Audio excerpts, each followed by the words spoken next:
Namaste everyone. The toughest part of coming up here and giving this talk for me was finding an appropriate topic. Now I had written 4 scripts, 4, but I just couldn't feel any one of them. None of them felt authentic. They didn't hit the spot, if you know what I mean. So I was on the lookout for something new. I had one topic in my head just in case for the event, but it didn't feel right.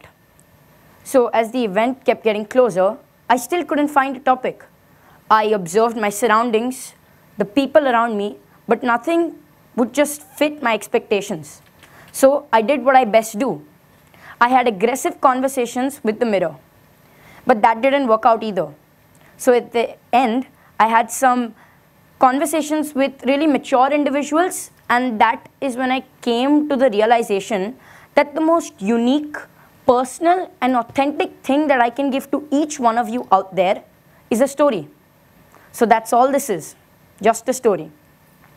A story starts with a secondary student of about 8 hours of school. Now, he didn't hate school, he just didn't feel particularly engaged at it. Sometimes it felt like random pieces of information that he would never be using in his life, and sometimes it felt too easy or too hard. He was tired and he felt like life was just this repetitive, boring, monotonous cycle. He had to wake up, go to school, study and come back. Now I'm pretty sure I just defined the routine of every Indian kid out there, but he still didn't like the monotony in it. Now his father was really sad that his son got so bored of life and was thinking that this is just what it is and its complete meaning. So he suggested to his son that the holidays are coming up. Why don't you go on a road trip and explore authentic experiences? And that's what he did. At least he thought he did. His plan was to go to one of those big fancy places, the big cities, like he always does. But that's not the intent that his father told him. His father wanted him to go out there and find something of his own, something that he had not done before. Now the holiday gods had finally approached him. It was the vacations. And after thinking a lot, he came to the realization that maybe his father was telling him to do something that he had never done before. He hit the bullseye. Now the thing is, maybe his father was telling him to go on a nature road trip, complete opposite of what he usually does. Now the thing is, he had never gone on these much before, at least not when he could remember.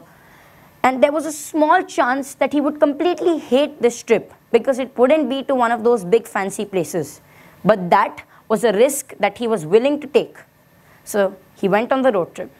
The road trip began with bluish grey skies, with a pretty overcast. It looked like it was going to rain, but it didn't. The winds turned cold, and he loved the trip. It just kept getting better, and he felt this boring and repetitive life just fade away with the winds. After some time, they approached a small Shiva temple nested in the jungles of the south. They were greeted by the meditative deity, the quirking sounds of the birds, and most importantly, monkeys. But the monkeys at the temple, they didn't bother the family. They just played with them peacefully. And this made the child's experience much, much better. The monkeys were like the main highlight. After some more time at the road trip and exploring unknown roads, they finally approached a hill station, a cold one. They were greeted by the kind people and had the local food. They loved it there. And let me tell you, the best part about not having a plan is you don't have reservations or places you have to get to in certain times. You like the place, you stay at it. So that's what they did. They had a homestay with a huge swing extending over the balcony. And that was the highlight of it. When the kid reached there, he freshed up and ran to the swing. Sometimes when we are at places, we tend to lose the track of time because of how much we're in love with where we are right now. And in a few hours, he didn't even recognize it, but the swing's view just kept getting better. He was there and there. And then when he was knocked by his parents, he was surprised to know that it's been so long. The road trip continued and there were many great highlights. One of which would be when he went to go see a cliff. It was a cliff extending over a valley and it had a lot of flora and fauna and it was a truly remarkable sight. It had a bunch of wild bison eating grass and the boy was almost in tears. Not because he was sad, but because he knew he couldn't wake up to this view every day. They went to beaches, mountains, and many different places. They in fact stayed at homestays, but all of them didn't have swings. Huge disappointment for the kid. And the trip got over. The holidays had finally ended. He was back to his boring and monotonous life, but this time with a bit more courage and strength, knowing that if he pulled through it, there was more to see. That's all. That's the end of the story. Now, some of you out there, most of you, are probably wondering why I decided to tell you the story. And that's a good question. There has to be a good reason, right? And the reason is, the boy in the story is actually me. Let's just say I was going through a very rushed and unsatisfied chapter in my life. I was chasing certain opportunities which didn't go out well, and I expected some people to have my back, but they weren't there either. So it was some sort of an existential crisis.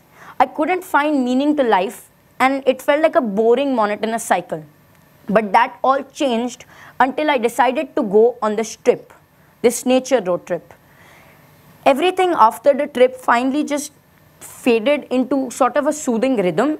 I could finally have a better grasp on reality. The first reason would be, being around these serene and calm places had an impact on me that the big places couldn't. It was that I became a much calmer individual.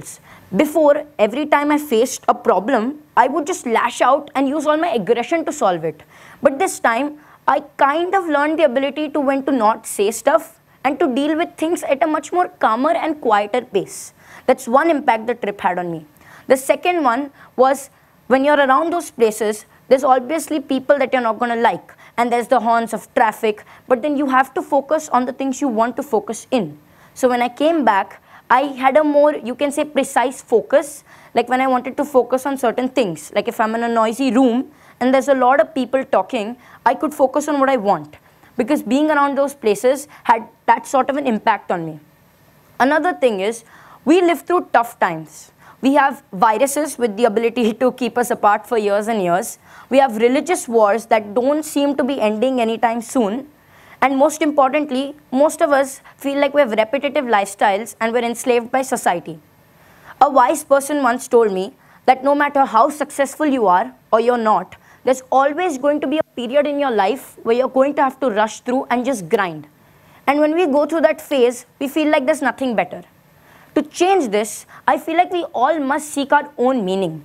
It never lies in places easy to find, but it has its own meaning, and it provides you with a certain comfort and clear understanding of life. It did to me.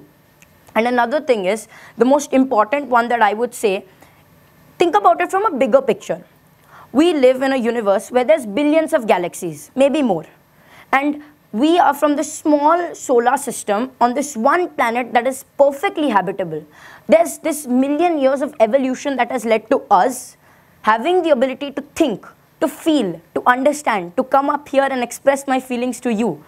The certain steps that lead to having an ecosystem in which we can thrive and understand is a very rare and minute chance considering the universe we live in. And I just feel like, because of how much overpopulation there is, and there's so many things that are happening, we're just forgetting our roots. We need to be a bit grateful to the nature due to which we exist, due to which we feel, due to which we can communicate and understand each other's thoughts. So that is why I believe you all should go on a nature road trip once in a while when you get a break. I know it sounds like I'm trying a bit too hard to convince you, but that's because I am. It will truly change your life if you're going there with the meaning, if you're going there to seek meaning, if you're going there to learn and find purpose. That's all from my end. Thank you so much.